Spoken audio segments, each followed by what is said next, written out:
यात्रा शुरू करने से पहले अरागची ने कहा कि इस्लामाबाद, मस्कट और मॉस्को की यात्रा शुरू कर रहा हूं। मेरी यात्रा का उद्देश्य सहयोगियों से द्विपक्षीय मामलों पर गहरा तालमेल बनाना है। पाकिस्तान ने रॉयटर्स से कहा कि ईरानी विदेश मंत्री पाकिस्तानी मध्यस्थों से बातचीत के लिए आ रहे हैं। अल अरबिया से पाकिस्तान के एक अधिकारी ने भी ये कहा कि ईरान यूएस की बातचीत हो सकती है। IRGC से जुड़ी तस्नीम न्यूज एजेंसी ने कहा है कि अरागची के एजेंडा में यूएस से बातचीत नहीं है। इस्लामाबाद दौरे में वॉशिंगटन से कोई बात नहीं होगी। अमेरिकी समाचार संस्थान एक्सियोस ने दावा किया है कि विटकॉफ और कुशनर पहले पाकिस्तानी मध्यस्थों के साथ अलग से बात करेंगे, उसके बाद सोमवार को अमेरिका के साथ चर्चा हो सकती है। वॉल स्ट्रीट जर्नल के मुताबिक ईरानी नेताओं ने कालीबाफ की अध्यक्षता पर सवाल उठाए हैं। रिपोर्ट है कि कालीबाफ वार्ता में नरम रुख दिखा रहे थे, जो बाकी सदस्यों को पसंद नहीं आया। प्रतिनिधि मंडल के एक सदस्य महमूद नवाबियान ने कालीबाफ के खुले मंच से आलोचना भी की है। रिपोर्ट यह भी है कि कालीबाफ ने प्रतिनिधि मंडल की अध्यक्षता छोड़ दी है। इजराइल को डर है कि ईरान शांति काल में अपनी नष्ट हो चुकी ताकत को फिर से खड़ा कर रहा है। इजराइल ने अमेरिका को रिपोर्ट दी है कि ईरान की बची हुई मिसाइलों को लॉन्च के लिए तैयार किया जा रहा है। इजरायली सेना को हाई अलर्ट पर रखा गया है। रक्षा मंत्री इजराइल काट्स ने कहा है कि वार्ता विफल होती है तो इजराइल ईरान को पाषाण युग में वापस भेजने के लिए तैयार है। 15 दिन में इजराइल के आसपास पैट्रियट और थार्ड डिफेंस सिस्टम की तैनाती बढ़ाई गई है।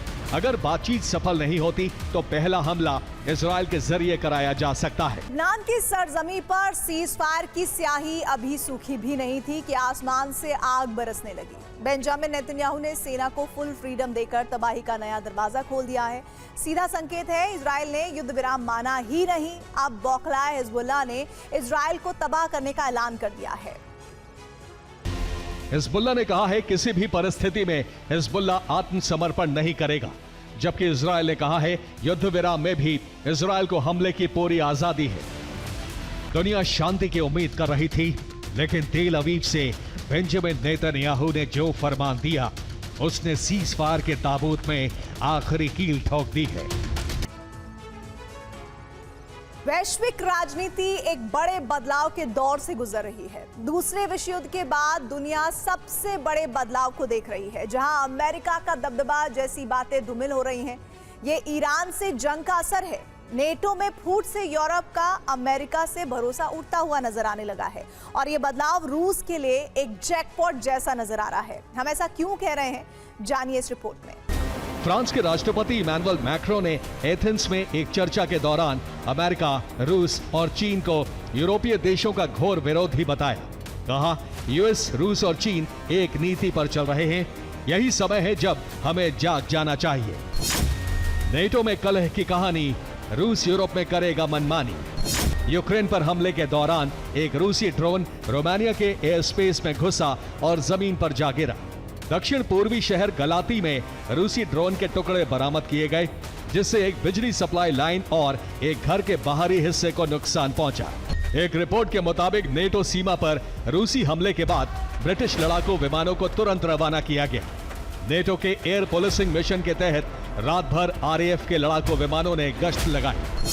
1945 से यूरोप के लिए अमेरिकी न्यूक्लियर हथियार रक्षा कवच थे, लेकिन अब फ्रांस अपने बूते आत्मरक्षा की तैयारी कर रहा है। न्यूक्लियर एक्सरसाइज में पोलैंड भी शामिल है। ट्रंप की वजह से यूरोप में ऊर्जा संकट फैल गया है। अमेरिकी युद्ध के कारण हॉर्मुज स्ट्रेट बंद है। ऊपर से पुतिन 1 मई से द्रुजबा पाइपलाइन बंद करने वाले हैं। ईरान जंग की वजह से नेटो और अमेरिका में दूरी आ चुकी है। ट्रंप नेटो को बार बार धमकी दे रहे हैं। विरोधी पुतिन और शी जिनपिंग सहित यूरोप के मित्र ट्रंप भी यूरोप के खिलाफ खड़े हैं। नेटो में फूट प्लस बदला world order is equal to रूस के लिए मौका। स्ट्रेट में दबदबे की जंग चल रही है। अमेरिका ने नाकेबंदी लगाई है तो ईरान ने जवाब में तेल टैंकर जब्त करने शुरू कर दिए हैं। पिछले 72 घंटे में ही हॉर्मुज में कम से कम 3 बड़ी घटनाएं इसी टकराव की कहानी बता रही हैं। हॉर्मुज से गुजरने वाला हर जहाज खतरे में है। अमेरिका और ईरान दोनों देश जहाजों को जब्त कर रहे हैं। ईरान ने पहले इजराइल का तेल टैंकर जब्त किया। अब जानकारी मिल रही है कि अमेरिका से कनेक्शन वाला कार्गो शिप ही कब्जे में ले लिया है। इधर खबर यह भी आ रही है कि अमेरिका ने भी ईरान के एक जहाज पर कब्जा कर लिया है। यानी तेल, ताकत और टकराव की ये जंग बढ़ती ही जा रही है और ये जंग किसी भी वक्त महायुद्ध में बदल सकती है। UEM जयपुर एक आदर्श लक्ष्य है। भावी छात्रों के लिए अच्छी नौकरी, भविष्य के लिए तैयार कौशल के साथ अच्छी शिक्षा। बीते 72 घंटे में कम से कम 3 ऐसी घटनाएं हुई हैं जिन्होंने इस पूरे इलाके को टकराव के नए स्तर पर पहुंचा दिया है। सबसे पहले बात MSC फ्रांचेस्का की। 22 अप्रैल को इस जहाज को IRGC ने रोका। स्पीड बोट और हेलीकॉप्टर से IRGC के कमांडो इस जहाज पर चढ़ गए और इस पर कब्जा कर लिया। दावा किया गया कि इसका इजराइल से लिंक है और ये स्ट्रेट ऑफ हॉर्मुज से निकलने की कोशिश कर रहा था। अब दूसरी घटना US सेंट्रल कमांड ने बताई है और उनके guided missile destroyer USS Rafael Peralta ने 24 अप्रैल को एक ऐसे जहाज को रोका जो ईरानी झंडे के तहत चल रहा था और ईरान के एक बंदरगाह की ओर जा रहा था। यानी जवाबी कार्रवाई भी उतनी ही सख्त हो रही है। और तीसरी घटना है ईरान की सरकारी समाचार एजेंसी ने जो इसका दावा किया है कि 25 अप्रैल को एपामिनोडेस नाम का जहाज जब्त किया गया है। ये जहाज लाइबेरिया के झंडे के तहत चल रहा था, लेकिन अमेरिका से इसके कनेक्शन बताए गए। लारक द्वीप के पास इसे IRGC ने रोककर जब्त कर लिया। जहाजों की आवाजाही पर कड़ी निगरानी रखी गई। कई जहाजों को रास्ता बदलने पर मजबूर किया गया और धीरे धीरे ईरान की सप्लाई लाइन को जाम करने की कोशिश की गई, जिससे उसकी कमाई रुक जाए और आर्थिक दबाव बढ़े। अमेरिका की रणनीति थी कि जब ईरान से तेल बाहर ही नहीं जाएगा और उत्पादन जारी रहेगा तो उसके स्टोरेज टैंक भर जाएंगे और जब स्टोरेज की सीमा खत्म होगी तो ईरान को मजबूरी में अपने तेल के कुएं बंद करने पड़ेंगे।